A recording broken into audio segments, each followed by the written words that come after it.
Ladies and gentlemen, the Chop and Block podcast is back because you know one thing is true. Wednesday night is here and it's somewhere around 7:30. Sometimes we're a little late. We be, drinking. Some of y'all, doing other things. Who knows what could go on, but sometimes we're a little late. But anyway, the show must go on. It's the NFL show hosted by Bisa Kane. And what a weekend and what a playoff it's been. Hey, we're all celebrating. I guess we can call it celebrating. Buffalo Trace, some sort of white liquor that Coach Price has got. We won't say who he got it from or how he got it. He says Gatlinburg, but I think he got the jar from Gatlinburg. And Havoc, there is no telling what this man's drinking. Maybe dumpster juice, but we'll see. Hopefully, what dumpster juice we get tonight from Coach Price. But Bisa Kane, bring your single barrel Four Roses, which is a delicious liquor, and get this show on the road. We got some things to talk about. It's just like you said. What a playoff! This whole year of football has been just fantastic. And it's about to get a whole lot better. We're going to start the night off, though, talking about the greatest quarterback tight end duo of all times. And we all know who it is. But I'm just going to sit back and listen to what the New England fan has to say about this. Probably even got that old Patriot thing on right now. I think... the old school. And they finally got him a little coach. So I'm happy. I'm happy that you finally bailed on that chick. And it's funny. We talked about that and it happened. And have it say, hey, let's just get rid of the GM duties and come in as a head coach. But Kraft said, you know what? Can't do that with a guy like Bill Belichick. Let's just go ahead and give him a couple of meals of a bonus and send him on to Atlanta and see what he can do with old Jayden Daniels. Talk to me, Dalton.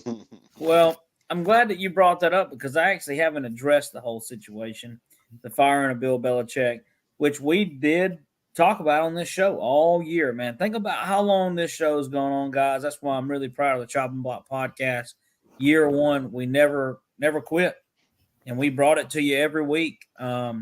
So we're about to complete season 2 of what I call it because we completed the college season. So it's only going to get better. But anyway, they say in the deal for Bill to go to Atlanta is not going well. They said it's almost neared a done deal, but in the opposite direction as a no-go.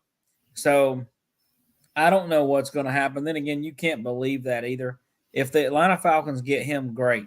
On the Patriots hire of Mayo, I like it. I'm a big fan of him. I think the thing I just wish that we could maybe with this hire right here in the future is just I don't like that we say a black coach or a black quarterback.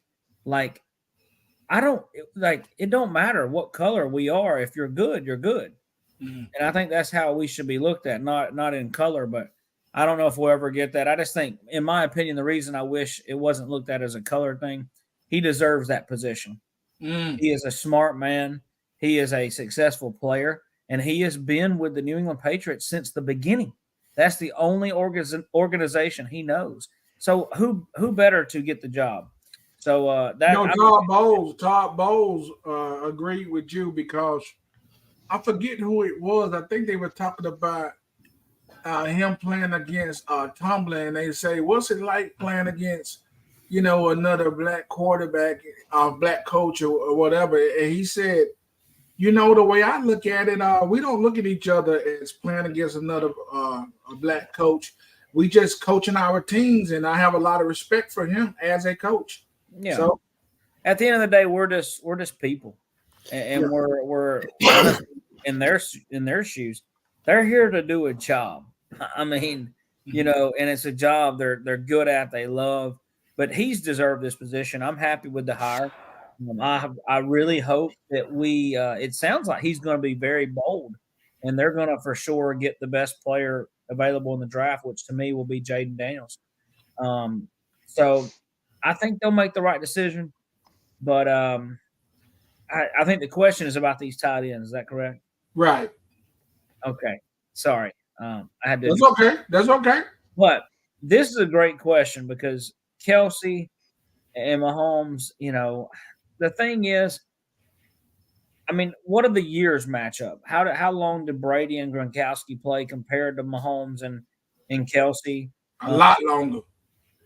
Kelsey and Mahomes a lot longer, or the other way around? No. Obviously, you talking about Gronk and Brady had to play a whole lot longer together than these two. 10. Well, so think about it like this: Mahomes and them Patrick 6 Mahomes. years. Patrick Mahomes, 6 years, 6 AFC championships straight. But what I was going to say is, so he only played 6 years. We know that Brady and Gronk have more Super Bowls than that together, right? I don't think so. Oh, really? But their years are probably close. But I just think that honestly, it's kind of hard to compare these guys because they're way different players, different offenses. I mean, Mahomes is slinging the ball around, a lot. When a lot of these games, Gronk missed a lot of games in the playoffs. Number one, but in the regular season, it's just a different style of offense, different style of players. But I do think, in my honest opinion, the Mahomes-Kelsey duo is better overall than the Brady-Gronk duo. But I'll say this. I think Brady is better than Mahomes, and I think Gronkowski is better than Kelsey. I just think the duo is better than the other duo. I know that's weird. Let me say this. It says here that Gronk and Brady played together from 2010 to 2018. So how many years is that? 18. I want to say 8. I want 8 or 9, depending on the season. But they also, to make it worse in my case, they played another season with the Bucs. That's what I was going to say. And they played another. That's right. And they played another season, like you just said, with the Bucs. So at least 9 seasons, at least 9 to 10 seasons, right? We know that these two, and this is that's 9 or 10 seasons. So hey, look, listen, man. It's hard to say that which duo is better. Especially a lot of people gonna get a slant to Brady and Gronk because of the Super Bowls. But I personally don't think that Brady is better than Mahomes. I just don't. Now, I will call him the GOAT because of the chips. You can't really deny it. And he is 0-2 or 2-0 over Mahomes, right? Yeah, he couldn't beat Brady, See, we're gonna have the biggest game. Okay, we're gonna have a talk about this on the next slide. But I knew that you was gonna get cooking on this one right here, and he hit me with that little okey doke. But we're gonna address that. What do you say, Havoc? Well, when you talk about greatest QB tight end duo, man, that's really a tough debate, bro. Because if you're talking about pure talent, then yeah, I would probably say Mahomes and Kelsey. But if you're talking about production, like you guys said, you can't argue with the championships. I'm pretty sure it was 3 championships that Brady and Gronk won together, and Kelsey and Mahomes have won 2 together. So, and then if you look at the differences, there are some differences. For example, Travis Kelce's been a lot healthier than Gronk. Gronk had a ton of injuries, even dating back to college. He broke his neck. That's why he went in the 2nd round, was because teams were apprehensive of drafting him because of his injury history in college. So when you talk, it's really a difficult debate, bro, because it depends on what you're looking for. If you're talking about pure talent, yeah, you got to go with Kelsey and Mahomes. But if you're talking about production, I would say you got to go with Brady and Gronk. So it's really a great question and an interesting debate. And I mean, this shows you the era we're in now. QB and a tight end on this level can change the direction of your franchise. And you know what? I have always thought that the tight end position was the wild card. Dude, I yeah. have always thought that position, that's almost like a lineman meets a running back or something, plus wide receiver. But let me say this. I'm going to throw this to you, Coach. Havoc just brought up some great points. And let me say this before I even say what I was going to say. It is such a pleasure to work with Havoc on this show because he always goes back into the archives and pull out great information. I love it. I come on here and I feel like I learned something every show. Havoc, you just freaking incredible. Hey, Coach, he talked about production, but could it be argued that today's AFC is a whole lot more difficult than Brady and Gronk's AFC? Well, see, that was going to be the point that I made too, and I'm glad you came at it. It's like you was reading my mind, because when I look at Brady and Gronk was the tight end that was the yak tight end. It was the yards after the catch when that big man did his thing. Kelsey is one of the better route running tight ends you'll find in the NFL. So that to me is saying, yeah, in these different, times, this quarterback and that tight end, and Mahomes and Kelsey and Brady and Gronk, during their time and everything, like Havoc said, Brady's 2-0 over, Mahomes, won 3 Super Bowls with Gronk, only 2 with Kelsey and Mahomes. But, I'm an old school guy. And so when I say old school guy, it's like, did anybody do any research on Troy Aikman and Novacek? What about, Montana and Dwight Clark? So it's been a lot of great duos that I would say would be ranked among the greatest. But the guys who are at their peak right now is Kelsey and Mahomes. And one reason why they're the greatest is Mahomes is actually a quarterback who can keep a play alive with his feet, where that was not Tom Brady. So once again, it was the throw, the catch, the yards after catch with Gronk, whereas Mahomes can go into a scramble and Kelsey is in a scramble drill just like the receivers. Mm.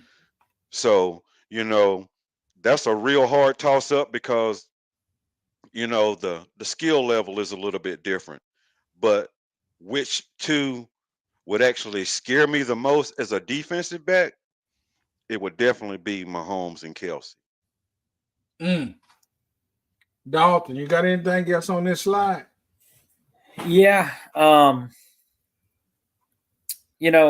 whole question about who had a tougher division or schedule or competition in their conference. If it's not the AFC when Brady was quarterback, I'm sorry, I'm terribly mistaken. Going up against Big Ben every year, Joe Flacco when the Ravens were Super Bowl relevant, they played in AFC championships as well. Phillip Rivers in the AFC year in, year out. Peyton Manning, almost forgot, sorry, for every year of his career battling Tom Brady. I'll put it this way. If there was no Tom Brady and no New England Patriots success, okay, think about this. They went to 9 Super Bowls. Okay, Brady went to 10. If Brady don't go to 9 Super Bowls in the AFC, who do those Super Bowls go out to? Mm-hmm. Big Ben's going to get at least 2 more, in my opinion. Peyton Manning's going to get at least 2 more. Mark Sanchez, believe it or not, he would have had one. He went to the AFC Championship twice. Joe Flacco would be Super Bowl champ again. Phillip Rivers probably would have got one. So think about it. Whose career would have been different if there was no Tom Brady and the Patriots? It is the AFC side. To me, the AFC has been the best division in football since 2000 by far. It ain't even close. Okay, so you mean AFC conference? Mm-hmm. Yeah. But look at the AFC East right now. It came down to the last game. Yeah. That never happened in a Brady AFC East. Every year, number 1 seed. Every year. Yeah, it happened, but it didn't happen. I know for a fact it only happened, I think, twice. Yeah. So his division alone was a lot easier, would you say, than? It depends on who you compare it to. Mahomes, in my opinion, has never had a tough division. Where? I don't really think so. Especially if you look at this year, they were way better than every team in their division. It shouldn't even have been close. In years past, they've been successful in that division for a while. Yeah, they have. So I don't know. I think, sometimes the Broncos can be good when they had a Peyton Manning, but most of the time Broncos aren't that good, except at least in our lifetime. Yeah.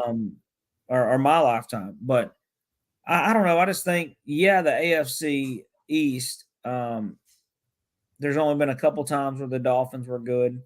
The Bills were never good when Brady was playing there. The Jets were good a couple times. They went to the AFC Championship twice. But most of the times the division was terrible. But I also think just Brady was so good. Think about this. They only played the division opponent 7 times out of a 16-game schedule. They're beating everybody else too. It's not just like, that's true. So I just think, to me, you'll never see that dominance. Think about it. That was 20 years. 20 years went by our lifetime, and Tom Brady and the New England Patriots are just smacking people. Let's continue this conversation. Is Mahomes and Brady the next Jordan and LeBron? Conversation. There's many ways that you can draw parallels to them. I'll tell you right now, I'm really so over the Jordan and LeBron debate. It's all out here. It's not a debate to me. It's not a debate, but it kind of is. Because here's the thing. You can look at the championships. You can look at the eye test. You can look at the number. You can look at the different styles. And you can go to the stats. And they may all tell a different story.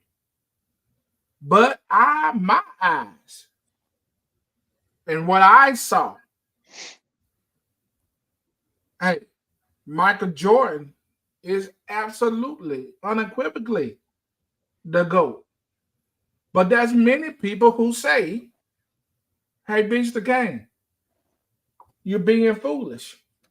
To bring it back to football, though, Coach, is Mahomes Brady the next Jordan, LeBron? Well, I wouldn't want to be LeBron if I wasn't Jordan. If I'm gonna do a matchup of 2 of the greatest in the same position, then it's got to be Jordan and Kobe. Preach. So LeBron, nothing. And the thing about a Jordan and a Kobe is, if you had LeBron on this picture, you got to put how many different uniforms on him compared to 1 or 2. So, you know, I can't even put LeBron in this picture. But to accomplish 13 wins, playoff wins, and 12 playoff wins before the age of 30, that's impressive no matter who you are. But, you know, Tom Brady was just a different type of football player, and it was because, as you reiterated at the beginning of the show, Bill Belichick didn't give Tom Brady the type weapons that Mahomes gets. Everything that Brady had was pretty much leftovers. It's just what you're going to do with the leftover. You can have ham for Thanksgiving, but you're not going to eat it all. So what are you going to do with the leftovers? We'll make some sandwiches out of it. Make some sandwiches out of it, is what you would say. But what about the guy that want to make an omelet out of his with everything in it? His ham came out a little bit better than your ham. Same ham, but a little bit different. And that's what Brady did. When you look at it, you say, well, the New England Patriots didn't draft a Randy Moss. No, they bought Randy Moss. But look when they got him. You know, Troy Brown, the rest of the guys that Brady had, Gronkowski. None of the players that Mahomes has got was acquired on the same level as Brady for Brady to do what he did compared to what Mahomes is doing. But it's a heck of an accomplishment for both quarterbacks. But, you know, for 9 out of 20 seasons, you go to a Super Bowl, that's a little bit different. 10? Yeah, well, yeah. But I mean, you know, that's like saying, you know, 50% of my career. Just think about that. 50% of my career or half of my career, man, I played in the Super Bowl. Okay, let me push back just a little bit. Okay. Because you just said something that was a little bit blasphemous. Mahomes ain't got no weapons. Mahomes has played with less weapons than a lot of teams. Now, when he did have a weapon, that killer that boy down there in Miami can't do nothing with, he shall remain nameless.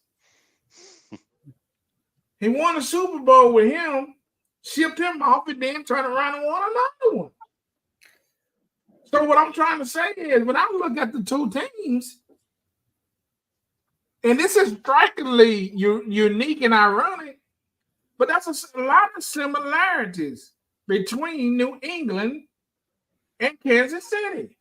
When you think about the way they build rosters, and they both led by pretty much old school genius coaches. Let's think about that. And they both relied heavily on the tight end. In one time, Brady had two. Aaron Hernandez was a beast. Mm-hmm. Don't forget about him. Hey, heard he was a killer. Okay. That's what I'm throwing terrible joke, you know. R.I.P. I mean, I hope he didn't do it, but it's probably he did. He in jail for it, so it don't matter. And plus, no, he did. Well, that's right. Well, that's about it. What I was going to say, but you turn out the lights. Let's turn the lights back on. You got it too dark. You brought him up, not me. I brought the man up in a good light, said he was a great football player. All I'm saying is, I think the argument can be made, Havoc, that Mahomes is doing just as much with less as did Tom Brady. What do you say? Dude, Mahomes is doing great, bro. I mean, when you think about every year as a starter, he's been to an AFC championship game. Like, dude, that's unheard of, man. I mean, like the magnitude of that is just unreal, bro. And I mean, Barry, you said something about 5 minutes ago that was so true and so fitting. You said that they're similar to the Patriots of old. And boy, if you're not right, man, oh my God. They've got Chris Jones on the defensive line like Richard Seymour of the past. They've got a mediocre receiving core like Brady's first three Super Bowl runs. And then they've got a great tight end and good offensive line. Boy, if that's not similar to Tom Brady's first two playoff Super Bowl teams, I don't know what is. But man, as far as is this the next Brady? Is this his next Jordan and LeBron? I don't know because we have to see how many Pat's going to win. Pat's got a long career ahead of him. If he wins this year, I mean, realistically, Pat's not even 30 yet, is he? I mean, what is he, 29, 28? No, he's 28. 28. 28 years old. So he could easily play another 10 seasons. And then we're talking about if he wins this year, that's 3. In 10 seasons, I mean, he could catch up to Brady at 7 rings. So this is a conversation I think we'll have to revisit. But Mahomes is definitely on the right track. And as of now, yeah, he could catch Brady if he keeps this pace up. Which is going to be really crazy. Dalton. Thank you for finally bringing me in after what I just heard. This is not even comparable, in my opinion. And here's the reason why. Look at Mahomes, okay? All right, so let's look at Brady's first year starting as a quarterback, Super Bowl champ. Second year, missed the playoffs on the last game of the year.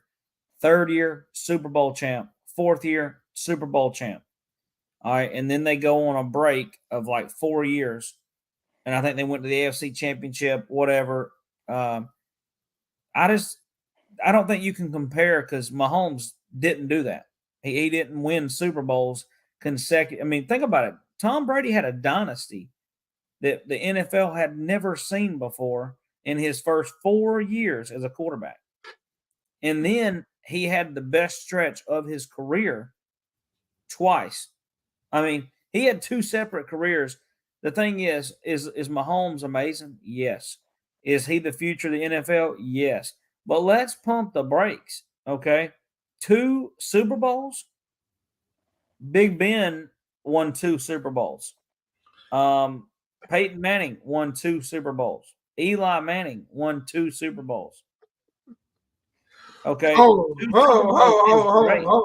on, Steve Dalton. What you say you was drinking over there? What was that? Let me tell you. I'm gonna get another drink while I explain it to you. Yeah. Pour you something saying. like you need to drink a V8. 2 Super Bowls is great, is an unbelievable accomplishment.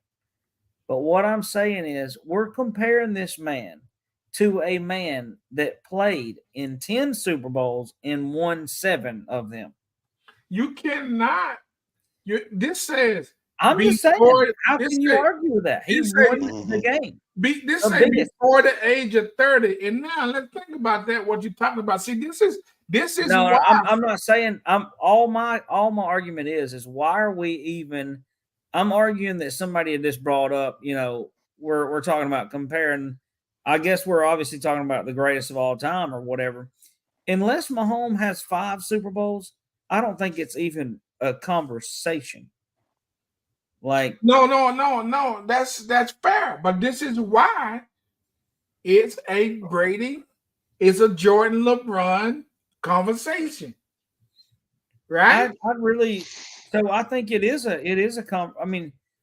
a conversation, but I look at it like this. It's where this is more like Coach said, this is not a LeBron Jordan. This is a Jordan Kobe. And the reason I say that is Tom Brady is the Michael Jordan of not only football, but of sports. He is the ultimate champion. You know, you don't think of Super Bowls without Tom Brady. You don't think of NBA championships without Michael Jordan, period. And both of them, what they've done for the sport, in my opinion, it's been mesmerizing. I mean, Michael Jordan transformed basketball to a world sport. I mean, dude's probably the most famous person in China, Japan, these places all around the world. Seriously. Yeah. So that's what I think these guys did, but they're different. Like Coach said, these guys played for one or two teams. LeBron has played for everywhere. So I just look at it like this is the greatest of all time comparison. I think it will be because Mahomes, there is nothing. I have believed it, Barry, and wanted to believe it for 4 years now. They get close, act like they're going to miss the playoffs. I'm all happy. And then you know what? They just go on this amazing streak. And now they're here on AFC Championship Sunday. And my God, I can't wait to get to the next slide so we can quit talking about them for a little while. Well, this is the one thing that's a little bit deceiving behind them numbers. Is how many years was Tom Brady a number one seed and he stayed at home compared to Mahomes being a wild card hosting a game? Well, this is that never not happened. a lot. I think Never Mahomes happened. has only played in the first round. This is the first time that Mahomes has played a road game because he has been a number one seed. Right. And he still got a first round bye. No, he did not this year. No.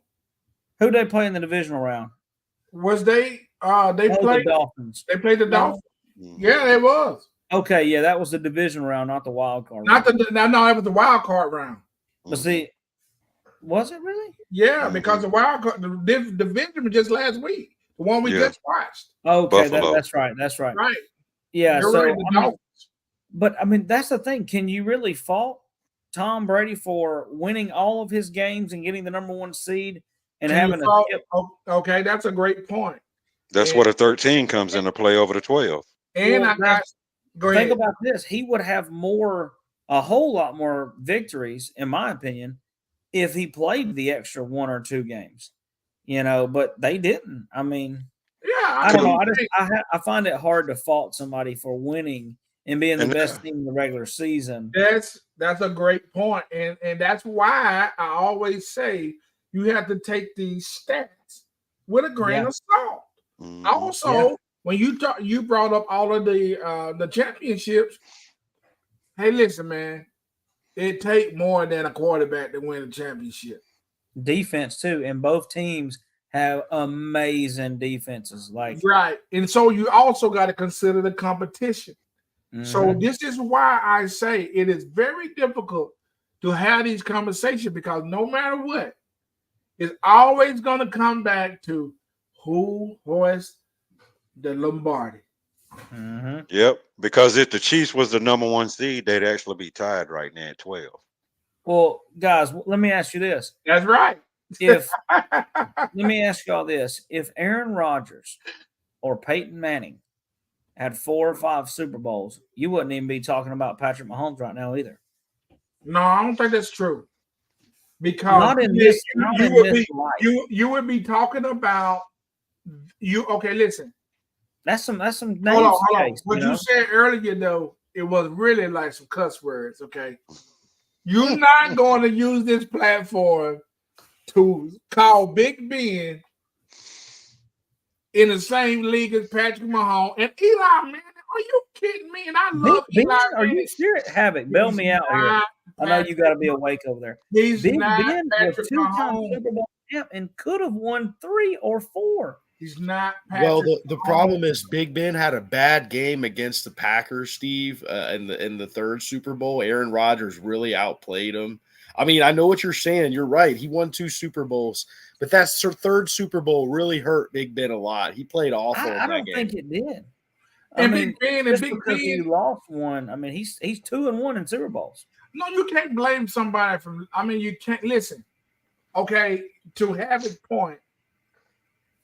Well, you don't criticize the man and take away the accomplishment of him getting to the Super Bowl, but how you perform in those moments, matters, right? That has to matter. Yeah, and dude. So come on, go ahead. He threw a key pick 6 in that game, bro. Like deep in his own territory, he threw a pick 6 to Nick Collins. I remember that vividly. Well, hey, we can't that forget. changed the direction. Think about this. We can't forget that at 30 years old, Big Ben and Pat Mahomes were in the same territory. Oh, 2 yeah. and 1 in the Super Bowl.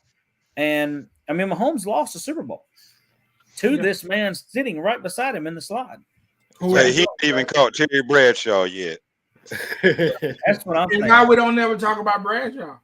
Or Montana. Let's talk about Montana. We talk about Montana, but the thing about it is, you know, look, There's some great ones. Montana's great, you know, and there's been a lot of great quarterbacks, but I think like there's something different about Mahomes. But all your points are valid. But you're not going to bring up no Eli Manning and say this is. Come on now, you're not going to do that. You're not going to do that. The 2 greatest teams we've ever seen in the NFL. I will be editing this video. Speaking of Big Ben, I mean Josh Allen. It's Josh Allen losing credibility. Look, man, it shows here that he's 0-3 against Mahomes. Does that really matter? I mean, let's talk about who is this Josh Allen guy, and should he be losing credibility in this way? What do you say, Habit? Guys, I have a great analogy to this is Josh Allen losing credibility. And Barry, it's fitting that you brought up Michael Jordan in the last slide. And all of us, except for Steve, who's the youngest out of the group, remember the Chicago Bulls growing up. And Michael Jordan kept a lot of superstars and Hall of Famers away from championships. And this is what's happening in the Mahomes era. Josh Allen is one of those future Hall of Famers. Now, if I can go back to the Jordan era, let's recount all the Hall of Famers that did not win rings. Karl Malone, John Stockton, Patrick Ewing, John Starks, Reggie Miller, and the list goes on and on. Michael Jordan kept these people from winning championships. Charles Barkley too, Coach. Great pickup. Now, in the Mahomes era, so far, we've got Josh Allen is ringless, Lamar Jackson, and Lamar can change this. This is as in present day. Lamar Jackson's ringless. All the San Francisco 49ers quarterbacks, Dak Prescott is ringless. So there you have it. And also, Aaron Rodgers hasn't won anything since Patrick Mahomes got in the league. So Josh Allen hasn't lost any credibility. Josh Allen has fallen victim to the Mahomes era, which it sounds like a cop-out, but when you think about it and you analyze it, it's really not. Josh played great last Sunday. We all saw that pass he threw to Stephon Diggs. That should have been caught, and he didn't catch that. That would have put them in an easier field goal with more time on the clock, and they could have managed the game better. So it wasn't all Josh. Josh played great, I think. He's just victim of the Mahomes era. Ooh, boy, you got a little grimy right there. We're gonna have to talk about that a little bit. Okay, Dalton, talk to me about this. So great game. But the thing that obviously, Mahomes is his daddy. I made a post that came up on a Facebook, memory the other day, and it was the year that Georgia played Alabama, I think in the SEC championship game, and we wound up going on to win the national championship. But my post after that game was, well, like Pedro Martinez said in 2003, Alabama is still our daddy. That's what he said about the Yankees. So the next year they wound up, it's funny, the Red Sox won the World Series, and the next year or the next game, Georgia wins the national title. So it was fitting. But I think a little bit agree with Havoc. Josh Allen is victim to a Tom Brady or a Pat Mahomes, somebody that's just a little bit better, especially in those clutch moments. He's beat him in the wire-to-wire games. And honestly, he could have beat him again if they wouldn't have called that offsides. Remember that just a couple weeks ago. So Mahomes is just, it is what it is. Josh Allen has got to find some way over the hump, because I'll tell you what, this career is smelling a whole lot like a certain someone who played in Buffalo about 30 years ago named Jim Kelly. And that is not, you know what? That's okay, company. You're going to be a legend in Buffalo forever, but you're just going to be another loser, in my opinion. Like Phillip Rivers, right? Phillip Rivers, yeah. 9 kids, no rings. Yeah, no, I'd trade a couple of them kids. Price. I'm done with him. Oh, geez. But no, Josh is not losing any credibility. I mean, it's just like Havoc said. He's fell victim to the Mahomes era. Right? And, you know, Josh Allen is a bad boy. He makes a lot of mistakes. You hear a lot of people calling him a dog. But a dog is only going to chase them cars so many times before he get hit, and he done got hit 3 times by a Mahomes bus. And that's all it boils down to. He keep running in the street, and here comes Mahomes. He goes back to the house. He's hollering. Didn't hurt him too bad, just hurt his feelings the most. He'll come back next year chasing cars again. And then, you know, I'm not going to sit here and say he's not going to do it. You know, he's eventually going to have his, you know, day where he's going to beat him. But when he beats him, it's going to be such a big accomplishment that he beat Patrick Mahomes in a playoff game that they'll lose focus of who they playing in the next game, because that's the big story. But, you know, until you get past Mahomes, I mean, it was just like, you know, you said earlier when we were talking about Brady, until you get past him, you're just another competitor. That's all you are. Everybody remembers first place. How many can name second? So that's just where Josh Allen right now is falling, because when I say best quarterbacks in the AFC, believe it or not, Mahomes or Josh Allen is not in the top 2. What? Really, no. In the best quarterback in the AFC? And we're gonna see that change come next year if the right move is made and Jim Harbaugh ends up in with the Chargers. You must be talking about the XFL or the UFL. No. You can't be talking about the NFL. Justin Herbert is a better quarterback. He doesn't have the right system and coach to develop him. You give him Jim Harbaugh, we're not talking about Josh Allen or Patrick Mahomes as much as we're talking about the Chargers. Coach, I agree with you. That man, Herbert, is nasty. He could be the next great. Coach, I agree, guys. I thought it was official that Harbaugh was there already, though. He is. Yeah. He's with the Chargers. Okay, yeah. I just posted that. Yeah, because I saw it on the NFL. But hold on, let me slow Coach down a little bit. See, you got some of that Gatlinburg moonshine going on. Slow down a little bit. It's just a jar. Yes, it's something going on over there. And then listen for a second. When Josh was at Oregon, nobody, when he was coming into the draft, he didn't get the love he was deserving. But I said, it's something special about that boy. That boy is good. And I still believe that today. He's not Mahomes. He's not Mahomes. He is a good pocket passer presence. But what everybody forgets about is when things break down, that's when Patrick Mahomes is legendary. Behind Lamar Jackson.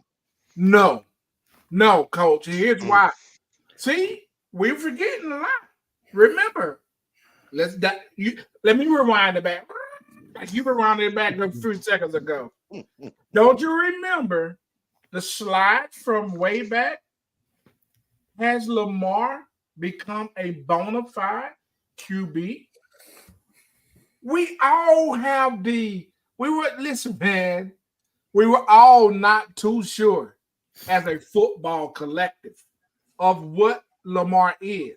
Yes, this year, oh my God, I tell you, I'd be the first to say, until just this last week, I would say that Lamar was the best quarterback in football to me. And listen, I think that I'm not going to go too far ahead, but I'm just going to say this right here. Josh Allen is losing credibility. We got to stop it, fellas. It don't matter if you're going against Mahomes or Brady or Burrow or whoever you want to name. If you want to be considered the king, and if you want to be all doing your little thing in front of your crowd, and you want to be the big, strong Josh Allen, the dog, you got to get it done. You talked about the pass to Diggs. That was a dime. And Diggs should have caught that ball. Yeah. He gets paid to catch that ball. Was it a difficult catch? Sure. You get paid difficult money to make difficult catches. Oh, for sure. Okay. He's a #1 receiver, too. You got to make that catch. And listen, it's obvious that this guy is great. Did you see the pass when he ran around and hit it in the corner of the pylon? I was just like, oh my God. It's like the ball was shot out of a cannon. Mm-hmm. But listen, fellas, if Josh Allen stays this course, he's going to be forgotten. Well, Barry. He's going to be forgotten just like Phillip Rivers, just like all of the other ones, like the Dan Marinos and all of the ones who couldn't get it done. He's going to be forgotten. Definitely a Phillip Rivers, Barry. I agree with that. Well, here's the thing that you're talking about forgotten. You know, he might be forgotten. We're all forgetting one thing. There's a quarterback right now who just finished his 3rd year, and he's been in the AFC Championship game twice, and that is that young man, Joe Burrow.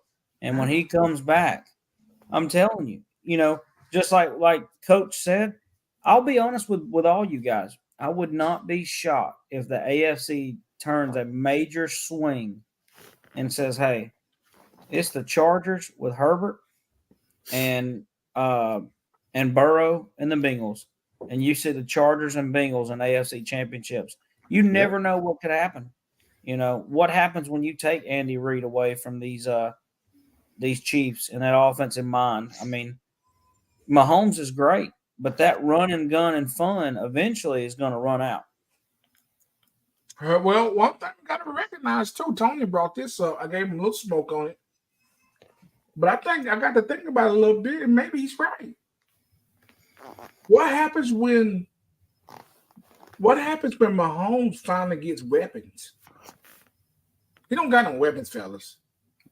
When you get another year like when he had Tyreek, bro, I mean. Yeah. If Mahomes gets serious about this and say, you know what? Like 50 touchdowns, dude. I'm tired of working so damn hard. Let me get a D-Hop. He's supposed to got D-Hop this year. I don't know why they was tripping. They're going to go back into the bag, man, and they're going to bring out some big receivers, and maybe they're going to be hell on wheels a little bit longer like the Patriots were. So I do believe that Josh Allen is great. But, fellas, he had multiple opportunities to win that game. And listen, let's not act like that game was as close as it was. It really wasn't. Mahomes missed a couple of touchdowns. And then they fumbled the ball into the end zone for a touchback. Remember that? Yeah. I'm just saying. This game could have been a whole lot more lopsided than the final score. And that field goal wasn't no walk in the park. They showed the under route. They showed the under route where I think it was Diggs. He could have hit Diggs. He missed Diggs. Yeah, and he threw in the end zone. You're right. Diggs was open. Diggs was open. I'm just trying to say, man, those are the plays you got to make if you want to be immortal. Those are the plays that Peyton made. Those are the plays that Brady made. Those are the plays that Mahomes makes. And listen, I hate putting this on the quarterback. But who gets the most protection? Who gets the most money? The quarterbacks. So all I gotta say is something's gotta shake up. And I'll finish with this here. This reminds me of one of those times where when you got that one girl that you want to get with and you've been talking smack to her all the time. And she finally give you a little shot. And you're prematurely.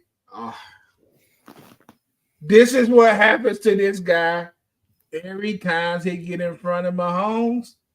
He just busts a little bit too quick. Man, listen.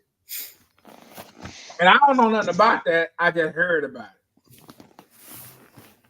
Who did more for their career this year out of these guys?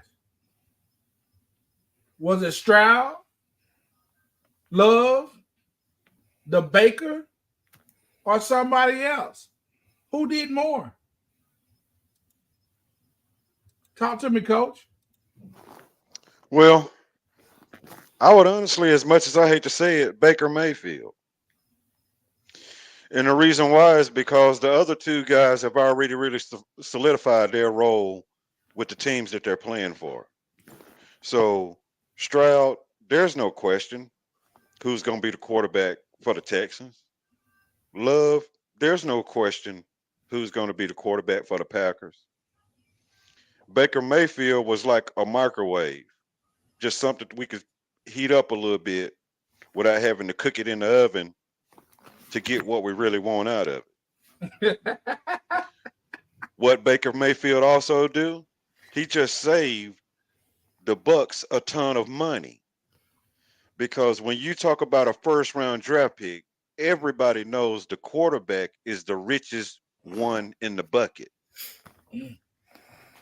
So if I'm not having to worry about drafting a quarterback first in the first round, and I can go in another direction, look at how much money we're saving and how now we can fool around with trades because we're not having to pay money to a first round quarterback. All we got to do is satisfy Baker Mayfield. And so that gives the Bucks another season to save money and go after a quarterback maybe next year. But you're not worried about a quarterback right now. You can look in another direction. So when you say, well, what caused the Bucks to lose in the playoff game?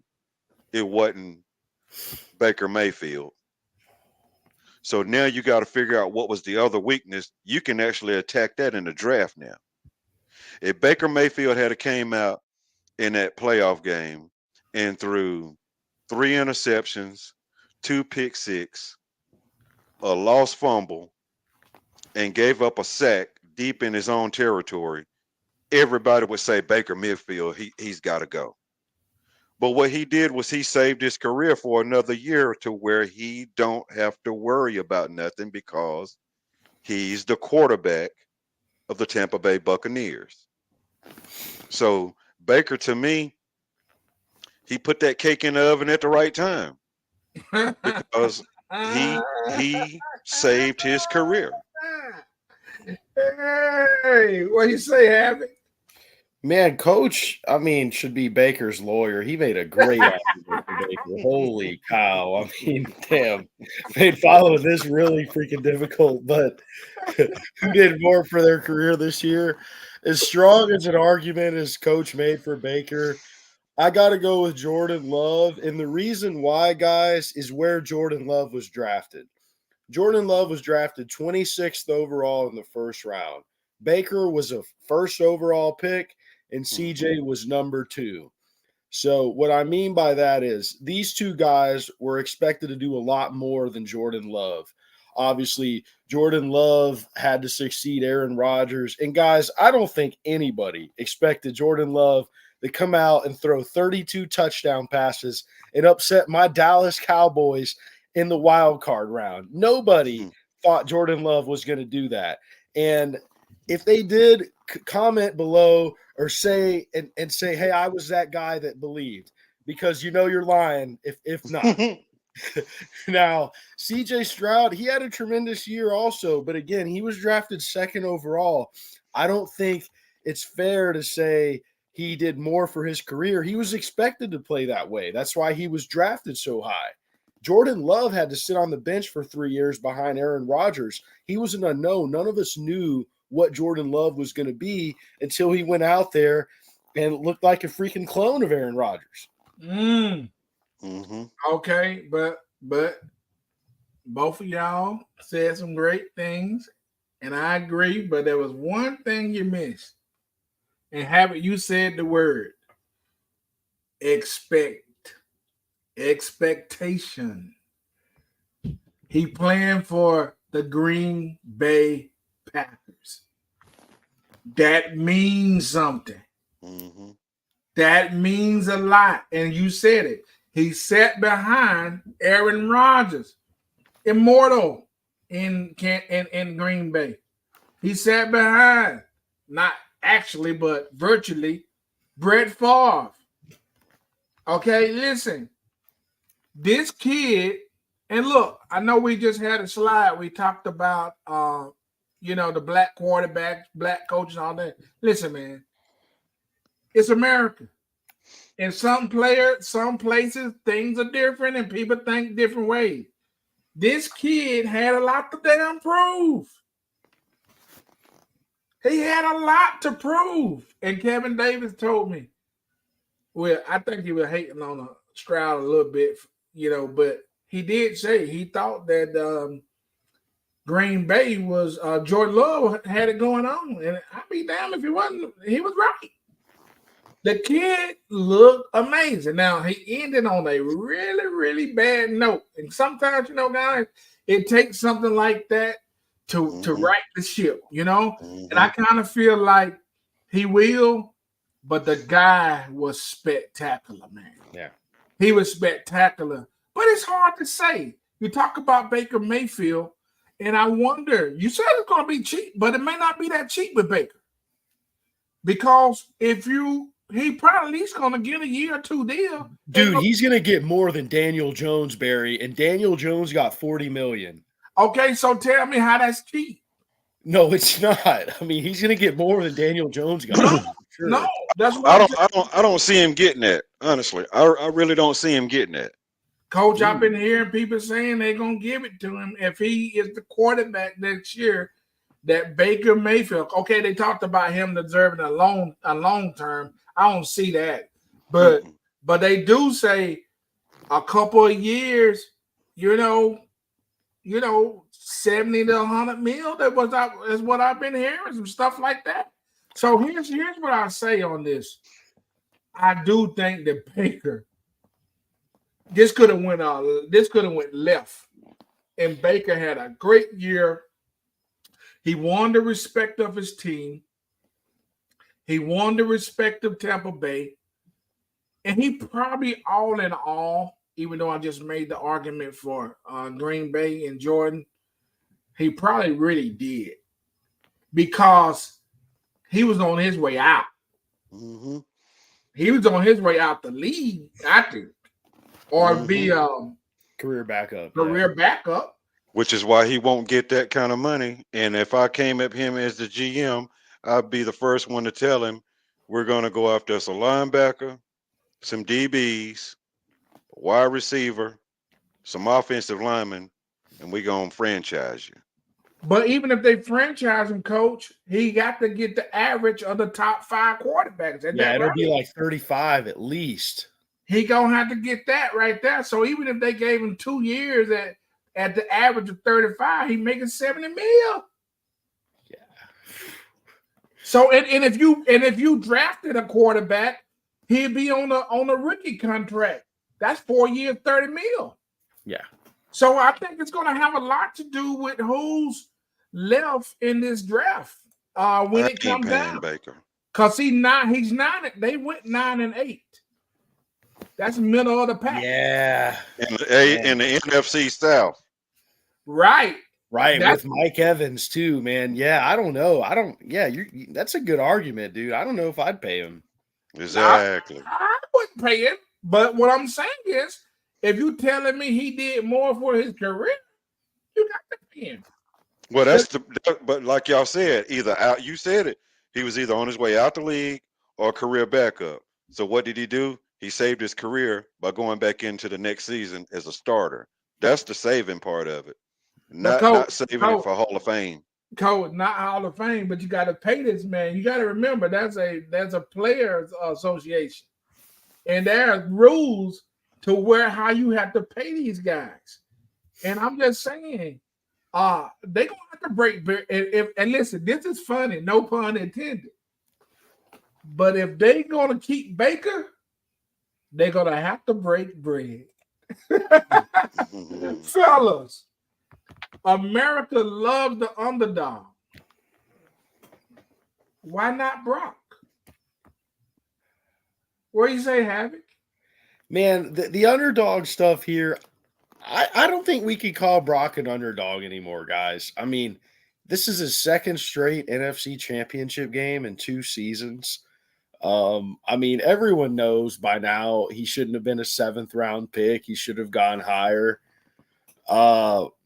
As far as why they love him, I mean, I don't see what there's not to love. He doesn't have the greatest arm, guys, but when you watch Purdy, he throws the ball to the right guy. And that matters. That has to matter. When you're watching a football game, when you watch all these quarterbacks, especially all the talented strong arm busts we've watched, like Jamarcus Russell and Kyle Bowler, guys with amazing arms that can throw it 70 yards but don't know what to do with the football. Brock Purdy's the complete opposite. He might not be able to throw it 70 yards, but he knows when to throw the ball. He throws with anticipation, and he usually hits the right guy, and it's in stride. Now, why does America love him? I think that's why, because he doesn't have the typical measurables. He's not a Justin Herbert, guys. He can't throw a football 70 yards from one hash mark to the other across his body into the end zone, and he never will be able to. But what Brock Purdy does well is he throws the football to the right guy and he plays within the system. And why do I say that playing within the system matters? Because we just watched Josh Allen fail to play within the system and manage the game in key moments. And that is really important. When coaches say you need to be a game manager, what they're talking about is time management, and in particular, the last 2 minutes of the football game. How well do you manage the clock? And Brock Purdy's great at those things. Havoc. All great points. And you said it. I think a lot of this comes down to style, right? And what's confusing about Brock is that he was deemed Mr. Irrelevant, but at the same time this year he was in the conversation for MVP. Now, he happens to be on the team with McCaffrey. So when we look at this guy, we don't say you the best player on your team. We just say you just a guy. That's what a lot of people look at him as. You just a guy. And if everything doesn't go just right, it's going to go all wrong. And I'll be 100% honest. I think that if Dan Campbell get after this kid, he going to turn back into a pumpkin. What say you, Price? To me, I don't know why you would call him an underdog other than the fact that San Francisco hadn't had a really winning quarterback since Steve Young. And I'm not taking anything away from Garcia, but since Steve Young, there has been nothing in San Francisco. And before Steve, there was Joe. What about Garoppolo and Kaepernick? Kaepernick ruined it for himself, and the NFL punished him for it. So we never got to see the full potential of Kaepernick. So I can't even put him in the conversation just because we never got to see his full potential. As far as you ended up not being in the league because you ended up being trash. You ended up not being in the league because you took a stand for something. So we never got a chance to see what Kaepernick could do. as far as Garoppolo, that's the reason why right now, guess what's going to happen in Las Vegas? They're going to be looking for a quarterback. Right. So Garoppolo is once again a quarterback who was in San Francisco who didn't pan out or was not a Steve Young or Joe Montana. Now San Francisco has that quarterback with the right coach because Steve Young had Steve Mariucci. Ain't nobody gonna take nothing away from that offensive mind genius. Then what's his name? West Coast offense. I can't think of his name right now, but Joe Montana had him. Bill Walsh. Bill Walsh changed the whole game with the offense. Now look what San Francisco has. Shanahan. What did he do? Changed the whole game with his offense. Montana, system quarterback. Bill Walsh's system. Steve Young, system quarterback. Steve Mariucci's system. What did they play? Quarterback for who? The San Francisco 49ers. Same situation with Brock Purdy. Quarterback of the 49ers under an offensive guru-minded coach. Now he has to complete the deal. Once he completes the deal, it doesn't matter if Brock Purdy wins this Super Bowl and this is the only Super Bowl he wins. He'll still be a legend in San Francisco. 100% correct. I just don't think he's going to be able to do it. But if he does do it, this whole slide right here going to flip to something else because everybody's going to say, oh, my God, look at what Brock Purdy did. And he is the one that has a lot of say-so over if that happens or not. And listen, guys, let's be honest. If he goes to the Super Bowl, are we still going to say something different than what we just said about Baker Mayfield in that he doesn't deserve to get the money that quarterbacks get? Dalton, chime in on it. Yeah, I don't know if it's kind of hard to say what he deserves because honestly, these guys making these outrageous dollars, I don't think they deserve that much. You know, I think they're making unbelievable amounts of money. And I just don't think Dak Prescott should be a top 5 paid quarterback. I mean, I think that the Dallas Cowboys are shooting themselves in the foot every time they send that man a check. Same thing with Kyler Murray. This man is making millions, you know. I don't know. I think that's really questionable. And then again, just him winning this Super Bowl, I'm not saying that, you know, winning a Super Bowl is amazing.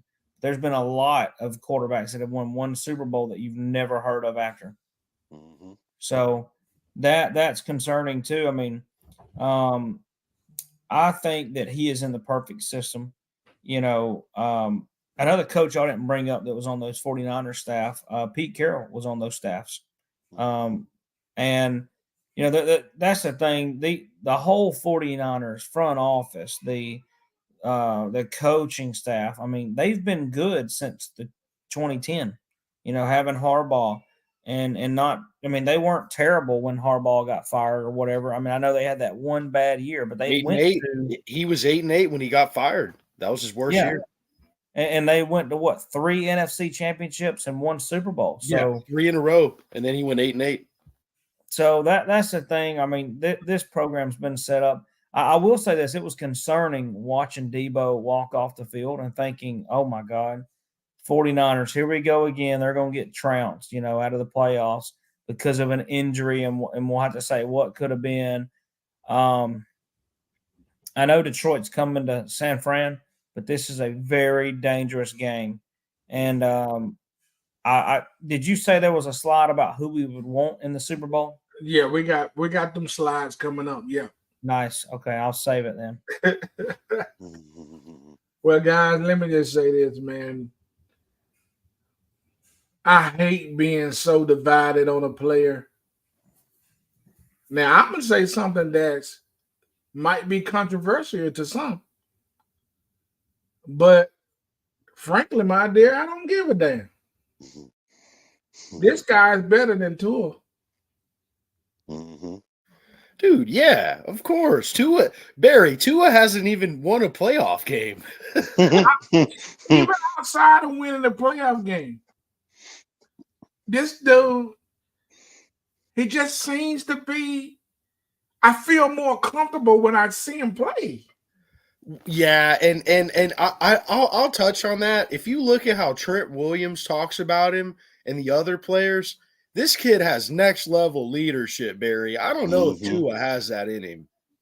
Yeah, it's so funny that when we consider these players, we don't just consider their athletic abilities.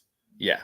We consider their person, their swag, their leadership capability, their likability. All of these things go into how we feel about these players.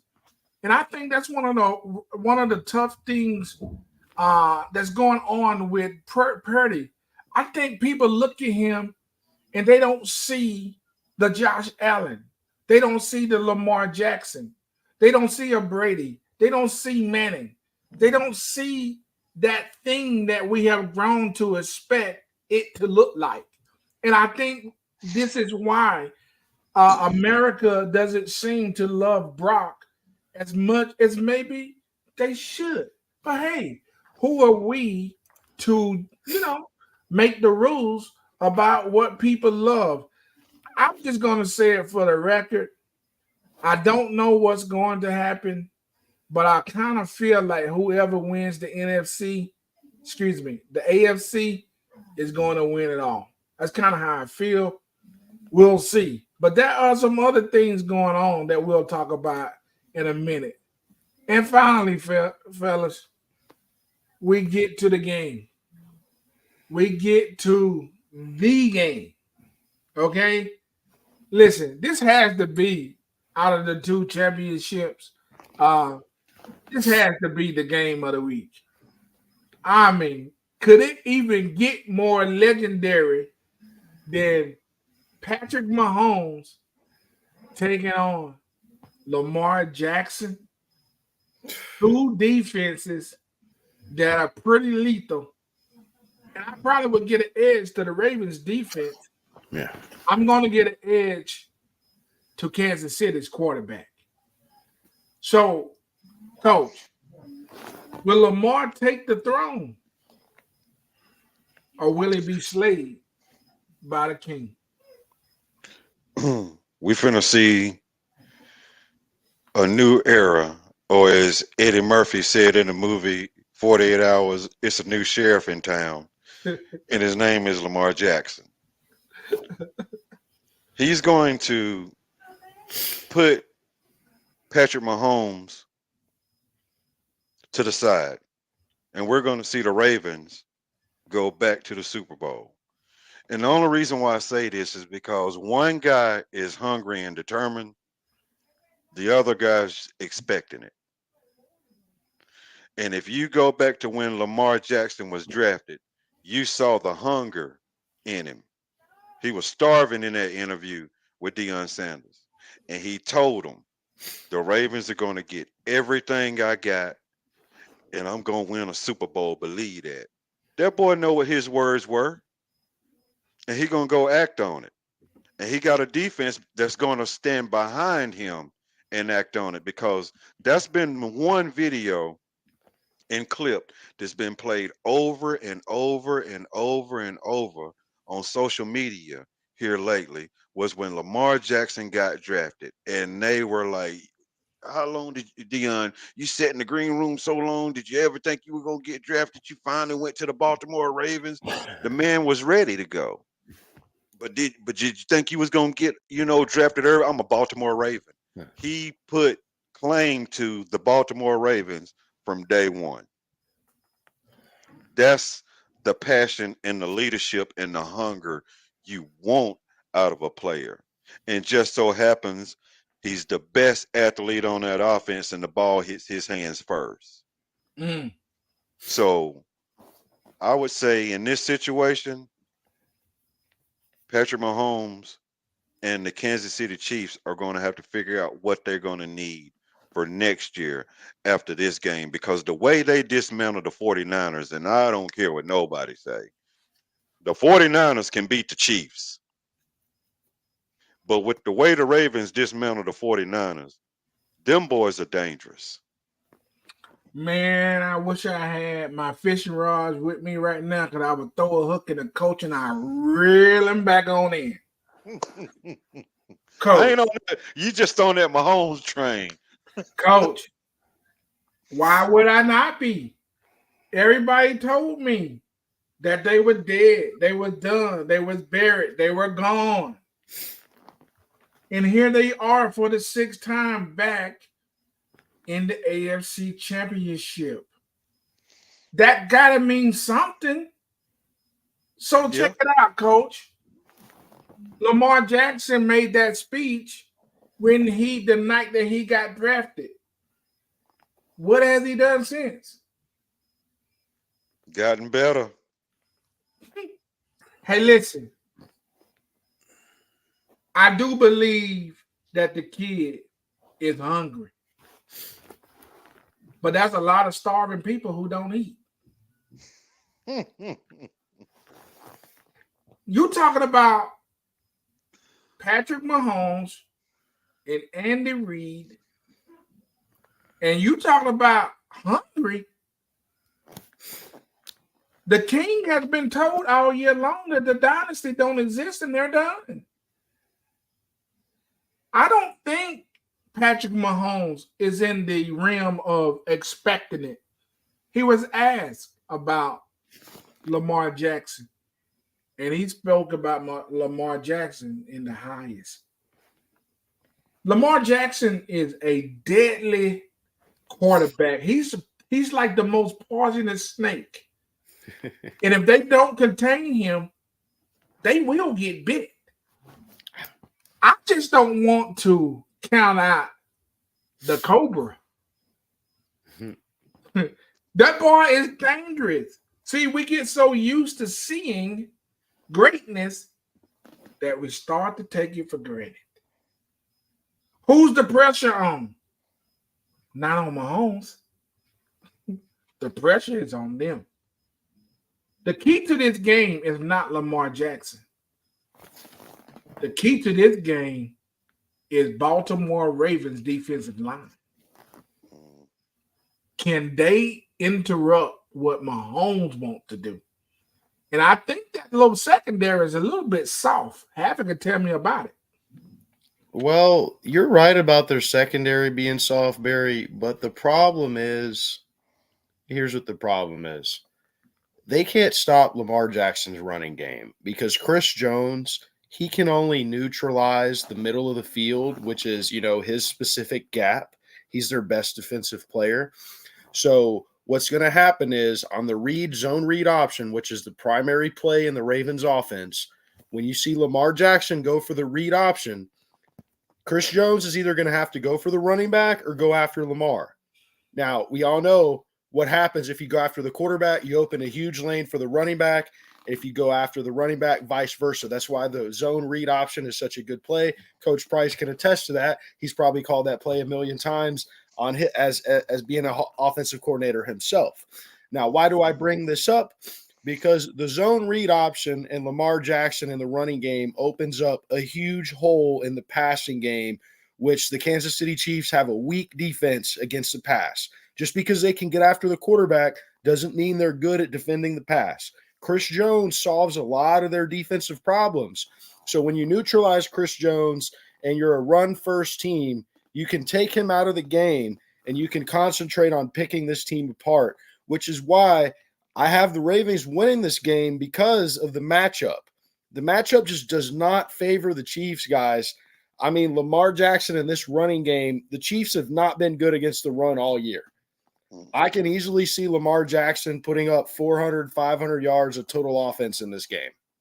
Oh, my God. With Todd Monken. Hey, listen. Who can win 2 national championships with Stetson Bennett, and he's got Lamar Jackson. Hey, listen. What about Andy Reid? Yeah, Andy Reid's special, Barry. But when you look at that receiving core, I mean, they had the emergence of that Rice kid recently, but he's a 2-week wonder. I mean, how good is he really? And then Travis Kelce, you can double Kelce. Everyone knows the Ravens are going to double Kelce. I mean, that's pretty obvious. Yeah, he's a good running back. He'll get his 80, 100 yards, but I'm not sure if that's enough to beat the Ravens. 80 to 100 yards from Pacheco. He won't get that. But you just said that the run opened up the pass. Yeah, it definitely does. So if I can get 80 yards, you're going to bite on some of them yards before long because that ball run like a bull. Hey, look, Dalton, straighten these boys out. Well, we'll see what you like. We'll see if you like what I say at the end. First off, on Pacheco, I don't see him getting 80 yards on this run defense, in my honest opinion. I think the Chiefs are going to have a tough time on offense. And here's what I think. We've had all this talk for years now. Can Lamar Jackson win one playoff game? He's done that. He's done it twice now. And to me, he silenced all the haters in that game. I mean, we were riding on this high Stroud cloud, and rightfully so. He looked great.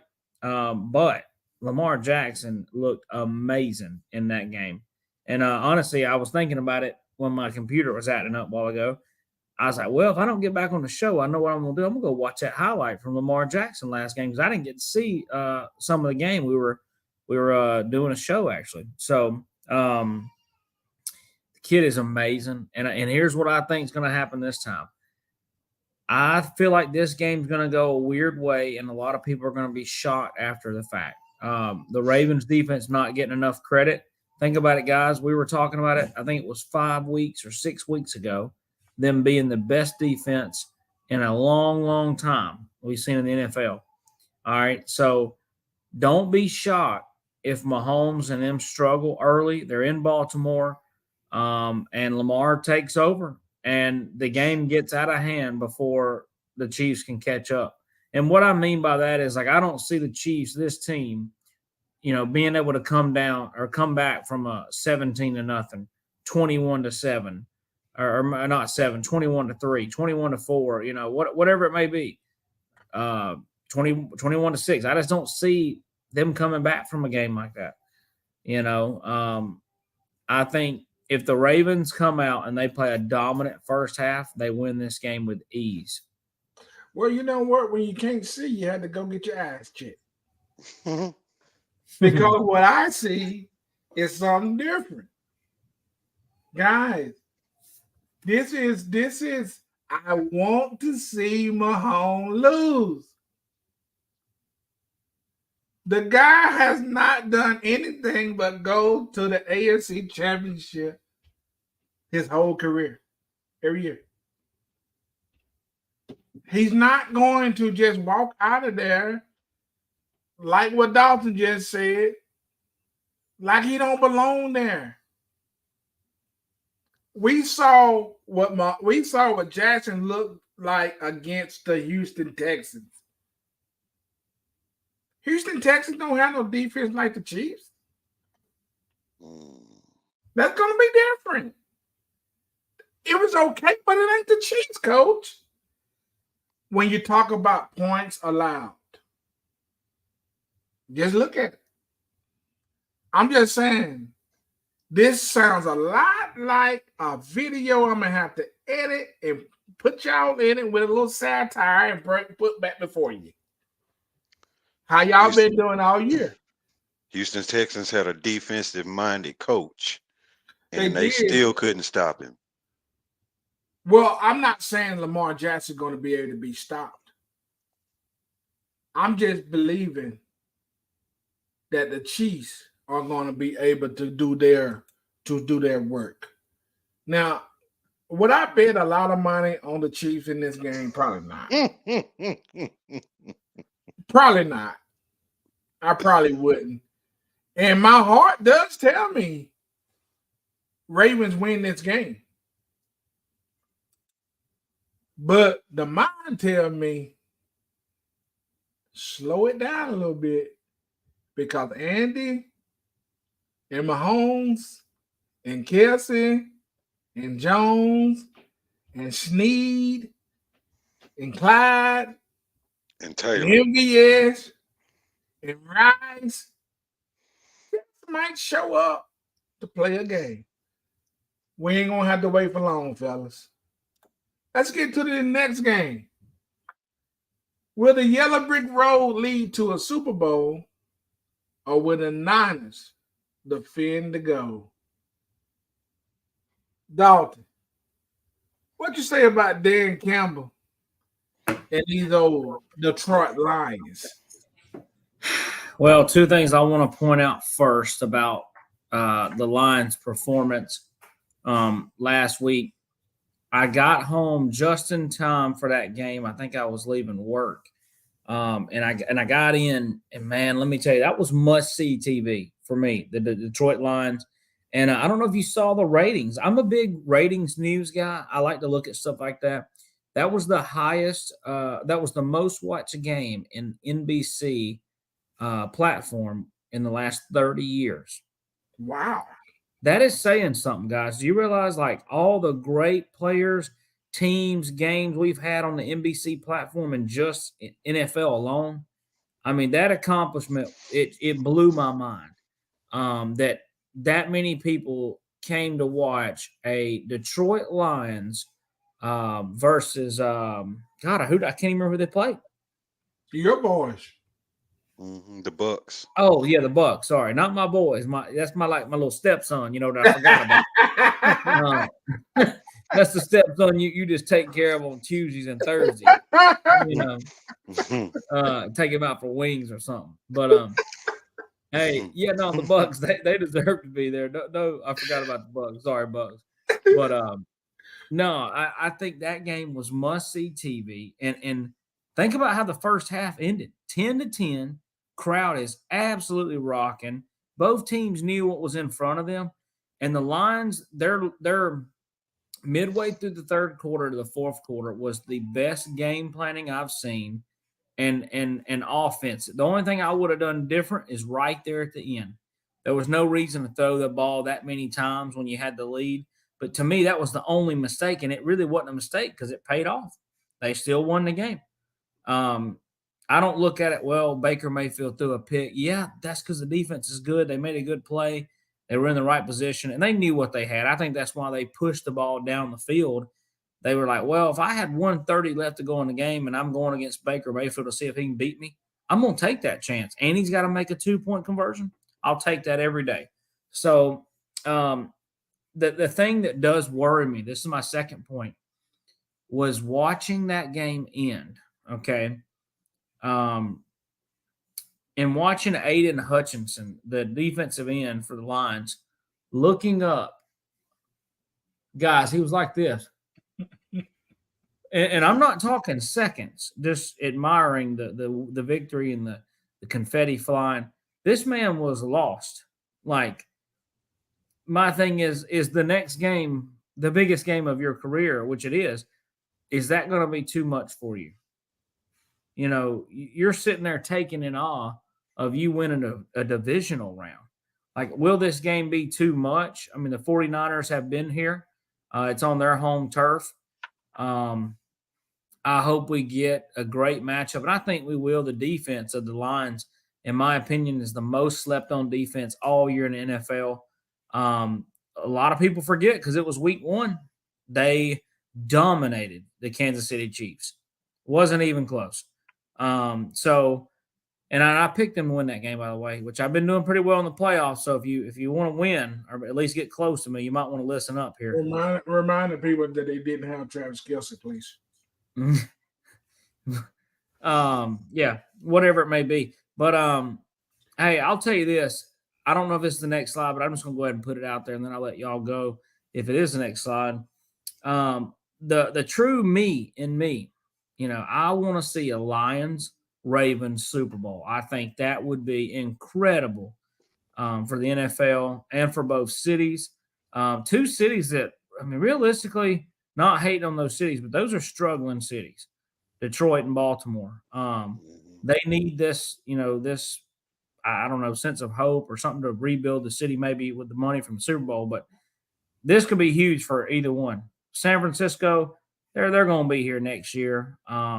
Chiefs, they'll be here next year. These two teams might be the teams that might be a one and done type situation, which I really doubt. But they got great leadership. I'm just excited for this game. I can't wait till it gets here. I'm not giving my picks to Barry until probably Saturday night or Sunday morning. Got to play it smart, and that's all I got. Excited for this one.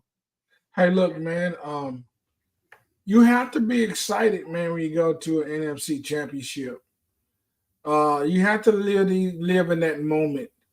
I think Dan Campbell will have them together. He'll have them ready to go. I just think that, just like you just said, it could be one and done. You have to enjoy the moment while you got it, and I'm gonna tell you something. Hutchinson will be ready to play. That's a man. Mm-hmm. He gonna play some ball, So I'm looking forward to to this game as well, and I got something to say about this on the next slide while we end up this show. Coach, what you got? Well, it's going to be a tough one. I mean, this is going to be a game where San Francisco is really going to get tested as far as being able to stop the run game if Detroit comes out and actually run the ball. They gonna run it. Because you tried to, put the ball game in Goff's hands against the Bucks, and you went to halftime tied up. Came out in the second half, and somebody said, okay, that's enough. Give Jameer the ball and stop playing. And what happened? You gave him the ball game. The one thing I can tell you that the city of Detroit loves is the running back.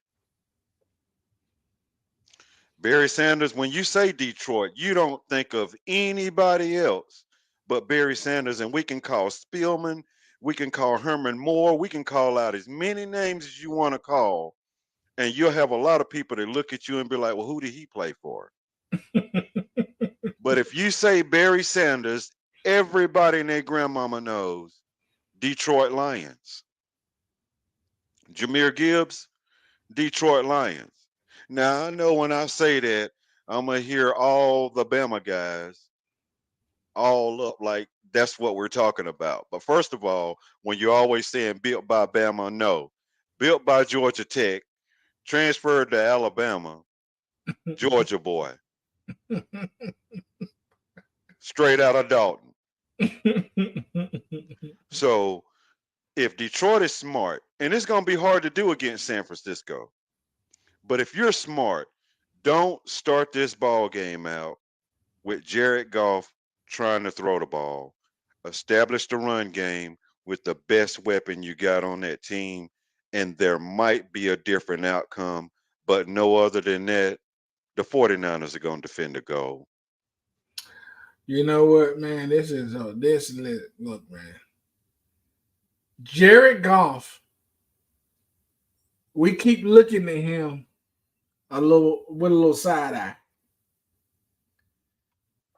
Jared Goff has played hell of a football this year.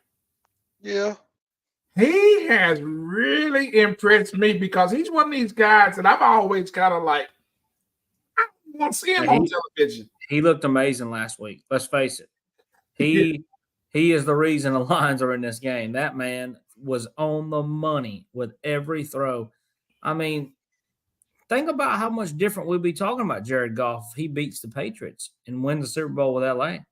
He would have won another Super Bowl with LA because the only thing they did was replace him and Matt Stafford. That's it. Mm-hmm. So Jared Goff, I mean, I know he looks goofier than hell in this picture that you got here. I don't know how you found that. But I got ways. But that right there,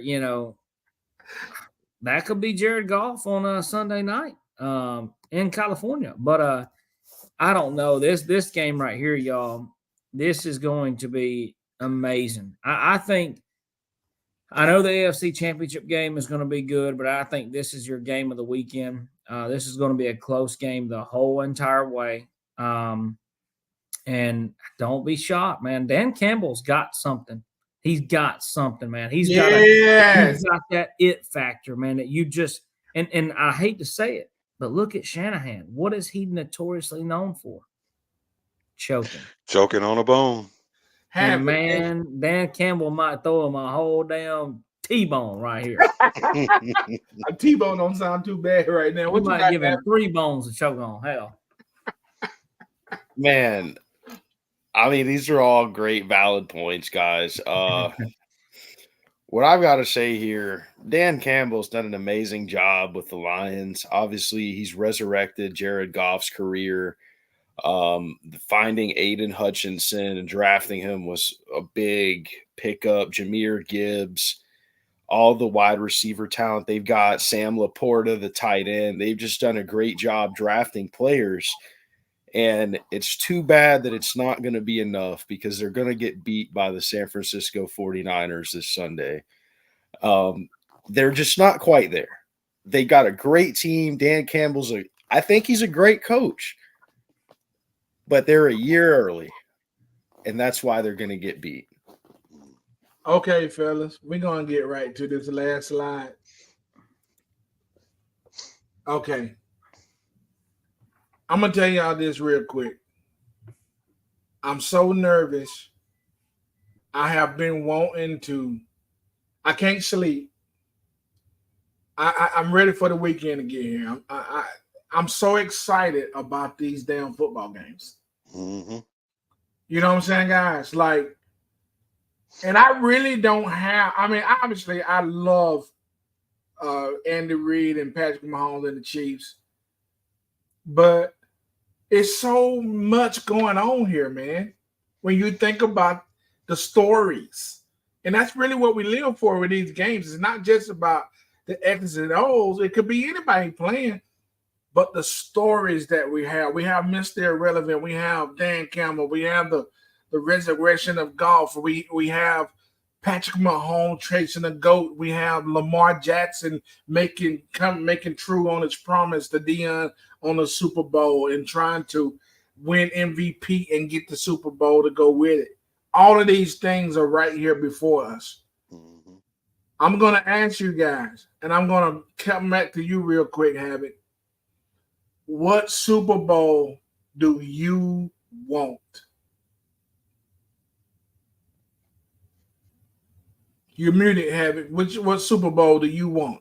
I got to go with the Ravens and Lions, man. That would be the most interesting to me. I would love to see Jared Goff and Dan Campbell, especially Dan Campbell, not necessarily Jared Goff. I'm not as high as Goff as you guys are, but he's had a great year. I would really love to see the Ravens and Lions. Ravens and Lions. Coach, what you got? I agree with Havoc. Ravens and Lions. For one, I like to see Lamar Jackson live true to his word for the Baltimore Ravens. And on the Detroit Lions side, I would love to see Barry Sanders be able to soak up these Super Bowl festivities that he never had a chance to witness when he played. Well said, Coach.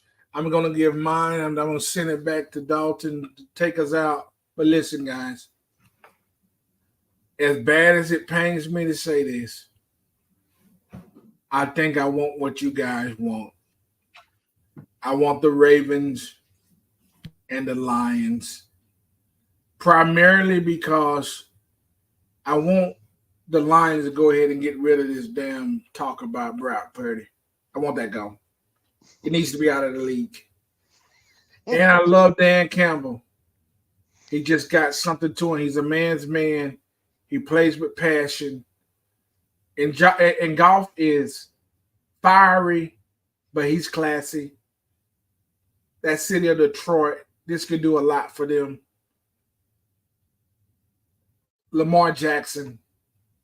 I don't know how you can hate the man. He does everything right. He plays with a chip on his shoulder. I love the play when he ran out of the end zone and he ran into the tunnel. He plays with excitement. I'm not going to be upset if Patrick Mahomes find his way into the Super Bowl again. I think Lamar Jackson needs a shot. So Ravens, Lions, not going to hurt my feelings. Dalton, what you got? Yeah, to wrap it up, I just want to reiterate that's my dream pick. The Lions, Dan Campbell. You know, that you say this is a man's game. This is also a man's world, and I think we know who sung that very well. And if any of these players is on some of that jungle juice that man who sung that song will be on Saturday night or Sunday night, they gonna be hell to pay. So let me just say that. Look out for any white substances around these arenas. But I'll say this: Lions, 49ers is going to be a great game. But I want to see the Lions. You know, we all know what I say about the Chiefs. I want to see Taylor Swift cry on CBS Sunday night and Tony Romo commentate it. That will be awesome. And I thought he was going to get it last week, but I don't know what happened. You got Travis Kelce up there shirtless, you know, shotgunning beers with Jason, 7-year-old. Jason. Yeah, Jason. You know what I'm saying? They all look alike. But I'm tired of Taylor Swift. I'm tired of it all. And just please, God, end it for all of us. Lamar Jackson, you can say you're doing it for yourself, but do it for all of America. And you know, that's just how I feel. I want to see a Harbaugh, who's another man, and Dan Campbell in the World Series of football. Let's see it. Super Bowl weekend. Might not get the best ratings unless Detroit all comes together. But this has been a Chop and Block podcast. Wednesday night, you get it, the NFL show, and we'll have at least 2 more weeks of this show. We'll probably discuss some Pro Bowl stuff coming up, how bad the Pro Bowl's gotten, you know, but we'll discuss that on the next show. And if we can get everybody back in line, we're going to do a college football show with a mock draft. And it might just be us 3 goons right here. But, hey, if it is, it is. But the Chop and Block podcast will remain the same. B.C. Kane, your host tonight. We appreciate y'all. See you next week. Yeah, we